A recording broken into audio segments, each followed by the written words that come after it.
Welcome to our deep dive into the fascinating world of rationality. We're exploring excerpts from a source all about cognitive biases and how to think more clearly. Yeah, because let's be honest, we're all a little more irrational than we like to think sometimes. That's for sure. So, where do we even begin with this whole rationality thing? Well, this source we're looking at it starts by pointing out this inherent human tendency to, seek pleasure and avoid pain. It's like it's wired into us. And this pleasure principle, the source calls it, um, it can unconsciously influence our thinking, even when it comes to like forming beliefs. So, even when we think we're being totally logical, we might actually be swayed by what feels good at the moment. Exactly. Like we might gravitate toward information that confirms what we already believe, even if it's not entirely true. Oh, so that's where those cognitive biases come into play. Yes. The source mentions quite a few. Can you give me an example of how confirmation bias, let's talk about that. How might this confirmation bias show up in someone's life? Okay, sure.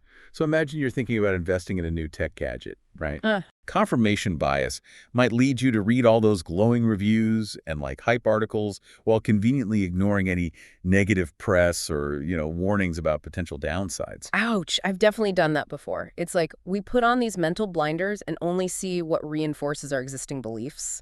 Precisely. And that's why this source emphasizes the importance of recognizing our biases. Uh-huh. It's like the first step. We need to become aware of these mental shortcuts so we can start to challenge them. Okay, so recognizing our biases. What are some other biases we should be on the lookout for? I'm especially curious about this halo effect the source mentions. Yeah, the halo effect. What is that all about? Well, it's a classic example of appearance bias.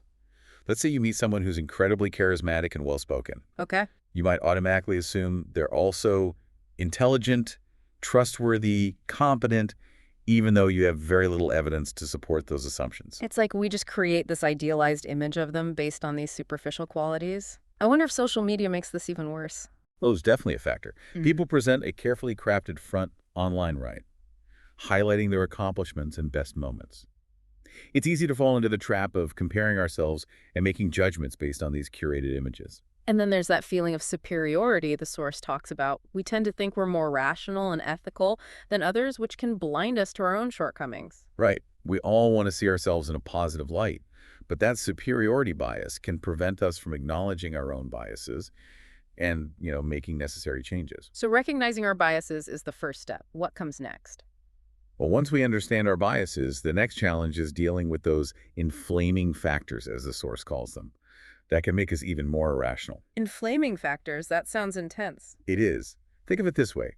We all experience like a baseline level of emotion throughout the day, but certain triggers can suddenly send our emotions into overdrive, making it nearly impossible to think rationally. Can you give me some examples of what these triggers might be?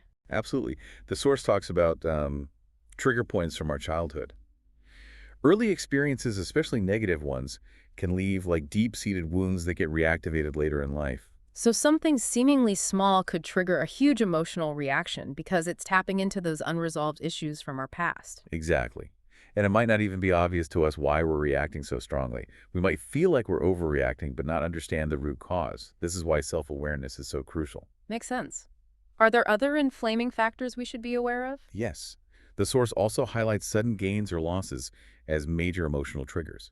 Okay. Think about winning the lottery or unexpectedly losing your job. These events can have a profound impact on our thinking, making it difficult to maintain a balanced perspective. I can see that. A sudden windfall might lead to impulsive spending, while a sudden loss could trigger feelings of despair and hopelessness. It's like our brains aren't equipped to handle those extreme shifts in fortune. Right. And it's important to remember that we all experience these ups and downs in life. Understanding how they impact our thinking can help us navigate them with more grace and resilience. So childhood wounds, sudden changes in fortune are two big ones. Any others? Well, the source also talks about certain types of people who just seem to push our buttons. It calls them inflaming individuals, and they can make it incredibly hard to think straight. Oh, I definitely know a few of those. What makes these individuals so inflaming? They often have a powerful effect on everyone they encounter, not just specific people. They might be incredibly charismatic or intimidating, evoking strong emotional responses in those around them. I'm picturing a really manipulative boss or a particularly charming con artist, someone who just throws you off balance. Is there any way to protect ourselves from these kinds of people? The source suggests trying to see through the facade they project, to recognize their human flaws and vulnerabilities. It's about demythologizing them and regaining our own power in the interaction. That's a good point. When we see them as just another flawed human, it's easier to maintain some emotional distance and avoid getting swept up in their drama. Exactly. And it's important to remember that we're not beyond irrationality, even in today's modern world. These Yes. tendencies are deeply rooted in human nature, and they're not going away anytime soon. So, we've talked about recognizing our biases and understanding the factors that inflame our emotions. What's the final step in this journey toward rationality? The source calls it strategies for bringing out the rational self, and it's incredibly hopeful. It shows us that we have the capacity to cultivate rationality and make it a more consistent part of our lives. That is hopeful. So, it's not like we're stuck with these irrational tendencies forever. We can actually train ourselves to think more clearly. What kind of strategies does the source suggest? Well, it points out that throughout history, there have been, highly rational individuals who've made incredible contributions to society. Right. And we've all had moments of greater rationality in our own lives, times when we were able to make those clear-headed decisions. I'm thinking of those times when I'm completely absorbed in a project or working towards a challenging goal. It's like I enter this flow state where distractions fade away and my focus is laser sharp. Exactly. The source calls it a maker's mindset. It's when our rational selves are in the driver's seat and our emotions take a back seat. And the good news is that we can cultivate this state more intentionally. Okay, I'm all ears. What's the secret to tapping into this maker's mindset more often? One key strategy is self-awareness. The more we understand our own emotional triggers, strengths, and weaknesses, the better equipped we are to manage those irrational impulses. So it's all about getting to know ourselves inside and out. Precisely. The source even suggests keeping a journal to track our thoughts and actions with brutal honesty. Hmm. It's about developing this detached perspective, almost like we're observing ourselves from the outside. That makes sense. If we can step back and see our own patterns more clearly, we can start to make different choices. Are there other practical strategies we can use? Absolutely. The source emphasizes the importance of increasing our reaction time. Instead of reacting impulsively, we create space between the stimulus and our response. So don't hit send on that angry email right away. Exactly. Take a Okay. few deep breaths, go for a walk, do whatever it takes to cool down before you say or do something you might regret. I love the example the source gives of writing the email but saving it as a draft first. It gives you time to process your emotions and come back to it with a clearer head. It's such a simple but powerful technique, Mm. and it works in all sorts of situations, not just email. Whenever you feel those strong emotions rising, try to pause and give yourself some time to think things through. What about those inflaming individuals we talked about earlier? Are there any strategies for dealing with people who just push our buttons? Well, the source has a really interesting suggestion. Accept people as facts. Hmm. Instead of getting frustrated trying to change someone, we simply accept them for who they are. That sounds easier said than done, Hmm. but I can see how it would save a lot of mental energy. Right. It's about letting go of our need to control others and recognizing that we can't force people to change. The source actually suggests turning it into a game, a puzzle to be solved. A puzzle. I like that. How would that work? Instead of seeing these differences as obstacles, we approach them with curiosity and a sense of humor. We try to understand their perspective and figure out what makes them tick. It takes the sting out of those frustrating interactions. That's a brilliant reframing. So we've got self-awareness, increasing our reaction time, and accepting people as facts. What's the final strategy the source highlights? It's about finding the optimal balance between thinking and emotion.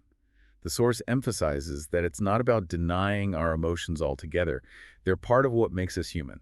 So it's not about becoming some kind of cold, emotionless robot. Not at all. It's about finding that sweet spot where skepticism and curiosity coexist. We question our own assumptions and critically evaluate evidence, but we also remain open to new ideas and possibilities. It sounds like walking a tightrope.